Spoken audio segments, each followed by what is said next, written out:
हरतालिका तीज का एक बहुत ही खास त्योहार है जिसे खासकर हिंदू महिलाएं बड़ी श्रद्धा और भक्ति के साथ मनाती है। इस दिन महिलाएं अपने पति की लंबी उम्र और सुख समृद्धि की कामना के लिए व्रत रखती हैं।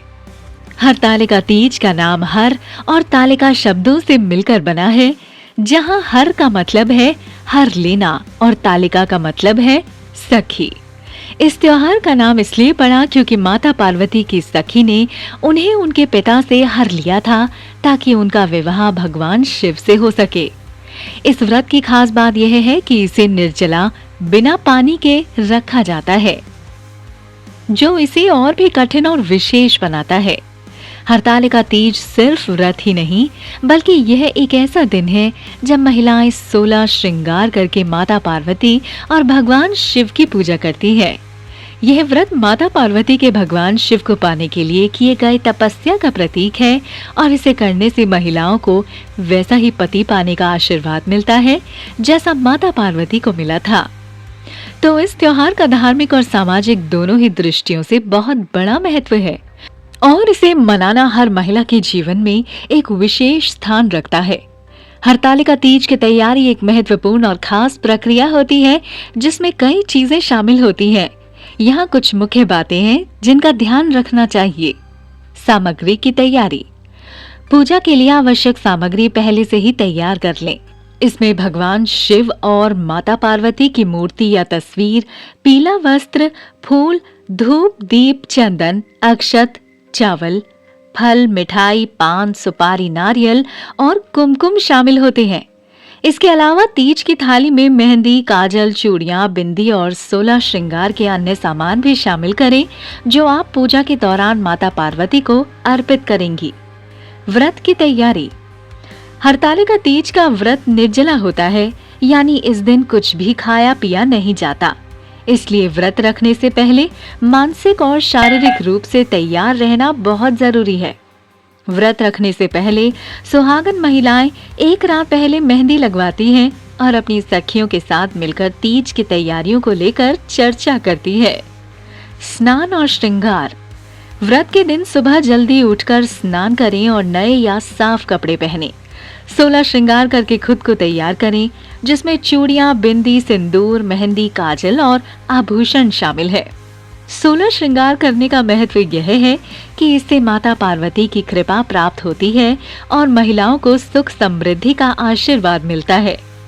पूजा स्थान की सजावट। जिस स्थान पर आप पूजा करने वाली हैं, उसे स्वच्छ और पवित्र रखें।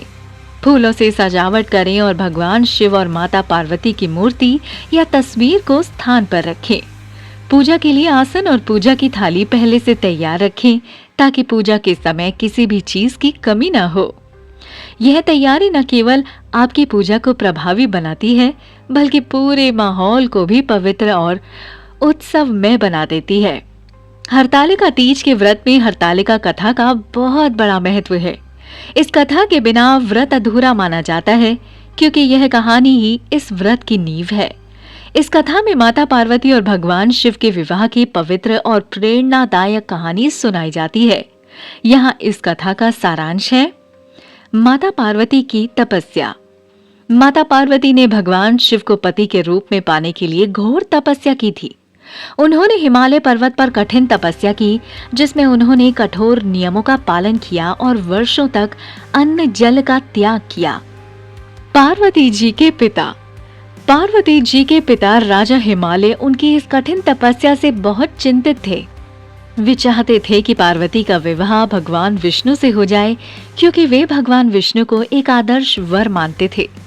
जब पार्वती जी ने यह सुना कि उनके पिता उनका विवाह भगवान विष्णु से कराना चाहते हैं तो वो दुखी हो गईं, क्योंकि उनका मन और आत्मा केवल भगवान शिव को ही पति के रूप में चाहती थी। सखी का हस्तक्षेप। पार्वती जी की सखी ने उनकी यह पीड़ा देखी और उन्हें इस संकट से बाहर निकालने का उपाय सोचा। उन्होंने पार्वती जी को उनके पिता से हर लिया, यानी चुरा के उन्हें एक गुफा में ले गई, जहां पार्वती जी ने अपने तपस्या को जारी रखा। भगवान शिव का प्रकट होना। पार्वती जी की तपस्या से प्रसन्न होकर भगवान शिव ने उन्हें दर्शन दिए और उनकी भक्ति से प्रभावित होकर उन्हें अपनी अर्धांगिनी बनाने का वचन दिया। इसके बाद भगवान शिव और माता पार्वती का विवाह संपन्न हुआ और तब से हरतालिका तीज का व्रत और पूजा विशेष रूप से सुहागन महिलाएं इस कथा के स्मरण में करती हैं। कथा का महत्व। इस कथा को सुनने और सुनाने से व्रत का फल कई गुना बढ़ जाता है। माना जाता है कि इस व्रत को रखने और कथा को सुनने से महिलाएं अपने पति की लंबी उम्र और सुख समृद्धि के साथ साथ शिव और पार्वती के जैसा अटूट और पवित्र दाम्पत्य जीवन प्राप्त करती हैं। व्रत के दौरान कथा सुनते समय पूरे मन से भगवान शिव और माता पार्वती की आराधना करें और कथा को ध्यान से सुनें, जिससे आपका व्रत सफल और फलदायी हो सके। यह कथा हरतालिका तीज के व्रत का सबसे महत्वपूर्ण हिस्सा है और इसे श्रद्धा और भक्ति के साथ सुनना चाहिए। हरतालिका तीज की पूजा विधि को सही तरीके से करना बहुत महत्वपूर्ण है, क्योंकि यह व्रत और पूजा आपके समर्पण और भक्ति को दर्शाता है।